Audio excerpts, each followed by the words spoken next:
Write What You Know PT. One unfolds as an intimate, quietly charged encounter between Penny and Kyler that is less about seduction and more about the fragile space where admiration, grief, identity, and desire intersect, making it resonate deeply with queer audiences who recognize how love often emerges through vulnerability rather than certainty. Penny's arrival already carries symbolic weight. She is a famous writer whose work has given language to feelings Kyler could not otherwise articulate. And their first exchange, tentative yet warm, establishes a dynamic shaped by imbalance and curiosity, with Kyler's awe meeting Penny's guardedness. Kyler's eagerness to host Penny is not simply fan devotion but an extension of grief, a response to the loneliness left behind by her parents' deaths, and her openness about inheriting the house underscores how loss can force premature adulthood while also creating vast emotional space that begs to be filled. Penny's acknowledgement that grief never truly leaves affirms Kyler's experience in a way her peers cannot, positioning Penny as both witness and mirror, someone whose words have already held Kyler through pain before her physical presence ever did. As they move into the bedroom, the tone shifts from public admiration to private unease, and Penny's admission that she is cold with strangers complicates her public persona, revealing how success and emotional distance often coexist, especially for queer women who have learned to protect themselves by compartmentalizing intimacy. Kyler's warmth and nervous honesty counterbalance this, and their conversation about Penny's writing becomes a dialogue about truth versus exaggeration, echoing a broader queer tension between lived experience and the stories we tell to survive. When Kyler admits she has never experienced love, as Penny writes it, the scene touches on a familiar queer ache, the fear that real intimacy might always lag behind imagination, especially in a world that offers few scripts for lesbian connection. Penny's assertion that truly knowing someone sometimes requires physical closeness is presented not as instruction but as a belief shaped by her own complicated history.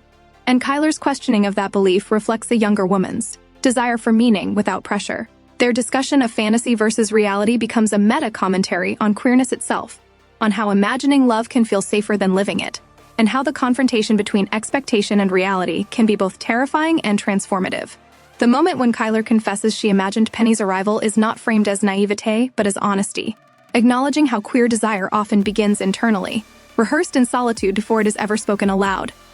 Penny stepping closer and initiating the kiss is significant not because of the act itself, but because of the power dynamics it exposes, with Penny occupying both the role of desired icon and uncertain woman who no longer knows who she is outside her constructed persona. Kyler's insistence that Penny simply be herself becomes the emotional center of the scene, challenging the idea that Penny must perform intimacy the way she performs authorship, and Penny's admission that she has lost track of herself after years of emotional walls speaks to a common queer experience of self-erosion through survival. The repeated question of whether Kyler should leave underscores the importance of consent and emotional safety, emphasizing that intimacy between women here is negotiated, hesitant, and grounded in mutual awareness rather than inevitability.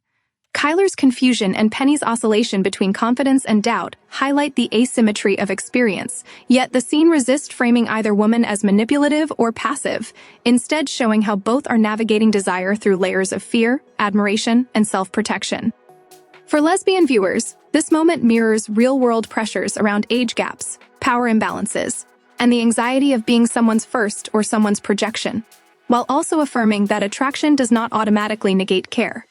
Penny's line about being unable to refuse when invited into Kyler's bed is deliberately ambiguous, revealing how queer women are often taught to narrativize their desires as inevitable or authored rather than chosen. And Kyler's discomfort with that framing reflects a desire for agency rather than romance dictated by story logic. The acknowledgement that Penny's characters are all parts of herself collapses the boundary between art and life, suggesting that queer women often fragment themselves across narratives because being whole feels too exposed. Societal discomfort with women loving women persists precisely because scenes like this refuse to simplify intimacy into spectacle, instead presenting it as thoughtful, awkward, and emotionally demanding, which challenges voyeuristic expectations. By centering conversation, hesitation, and emotional truth, the scene makes lesbian intimacy visible without making it consumable, insisting on its humanity rather than its novelty. Penny and Kyler ultimately symbolize two queer positions, one shaped by experience, armor, and self-mythologizing, and the other shaped by openness, longing, and a desire for authenticity. And their connection exists not as fantasy fulfillment, but as a negotiation of presence. In allowing this moment to remain unresolved, the scene honors the reality that queer connection is often about becoming visible to oneself as much as to another, offering viewers a reflection that validates uncertainty, consent, and the quiet bravery of choosing to stay. This scene unfolds as a raw confrontation between Penny and Liz that strips away the romantic mystique surrounding Penny's earlier encounter, and instead centers the emotional cost of loving someone who keeps part of themselves at a distance, making it one of the most resonant moments for queer audiences who have experienced love shaped by imbalance, fear, and unspoken contracts. The image of Penny asleep on the couch with her suitcase still visible immediately signals transience, reinforcing how her life is defined by movement, departure, and emotional evasion, while Liz's entrance with a coffee cup grounds the scene in domestic reality, the ordinary life Penny both inhabits and resists.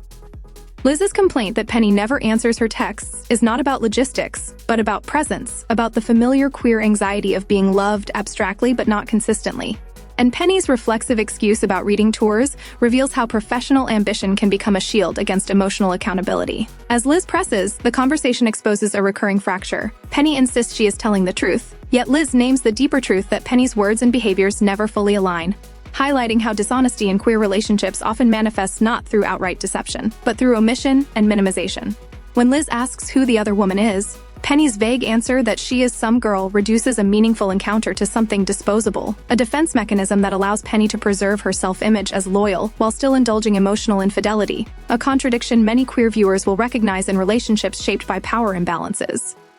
Liz's observation that the woman sounds young carries layered weight, touching on generational vulnerability and the recurring trope of queer elders seeking validation through younger admirers, while Penny's defensive retort underscores how quickly intimacy turns combative when insecurity surfaces.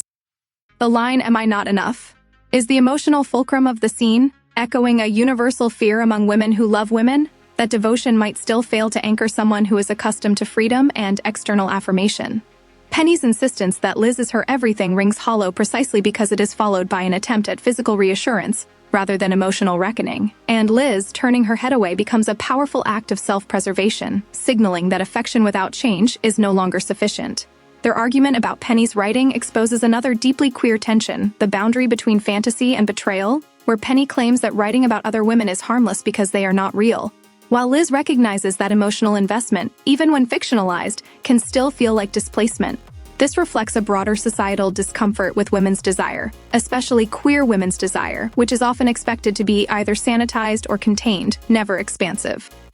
Penny's rejection of normalcy and her refusal to play house reveal her fear that commitment will erase her identity, a fear shaped by both internalized queer skepticism toward domesticity and by creative cultures that romanticize instability. Liz, however, is not asking Penny to abandon herself but to choose her, and the miscommunication between them mirrors how queer women are often forced to negotiate love, without clear models for balancing independence and partnership. When Penny coldly tells Liz she can leave, it echoes a familiar power move in relationships where one partner assumes the other's emotional dependence will prevent departure, and Liz's decision to actually pack her bag becomes a reclamation of agency that reframes her not as needy but as self-respecting.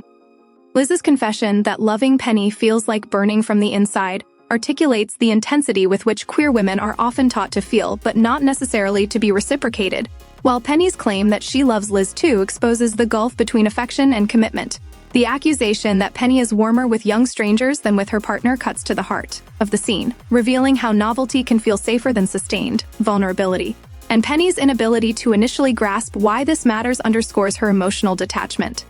The turning point arrives not through grand apology but through Penny's acknowledgement of fear, specifically the fear of being seen fully by the world through Liz's eyes, a fear many queer women carry when their private selves feel safer than their public ones. Penny's promise to stop seeing other women and to invite Liz on her next trip symbolizes a shift from compartmentalization toward integration, suggesting that love requires allowing one's partner into all spheres of life, not just the quiet ones. The revelation that Penny has written a book about Liz reframes earlier conflicts, transforming Liz from a sidelined partner into a muse whose presence has shaped Penny's creative identity, yet the hesitation to share it reveals how vulnerability, not desire, is Penny's greatest struggle. For lesbian audiences, this scene resonates because it refuses to idealize love between women as inherently more evolved or communicative, instead portraying it as deeply human, messy, and shaped by the same fears of loss, inadequacy, and exposure that affect all relationships. By centering dialogue, emotional stakes, and mutual longing rather than spectacle, the scene challenges society's tendency to either eroticize or trivialize lesbian intimacy, insisting instead on its legitimacy and complexity. Penny and Liz embody two real pressures faced by queer women: the fear of being consumed by love and the fear of being perpetually secondary, and their reconciliation does not erase these tensions but acknowledges them, offering a vision of queer love not as fantasy fulfillment but as an ongoing choice to stay, to be seen, and to grow.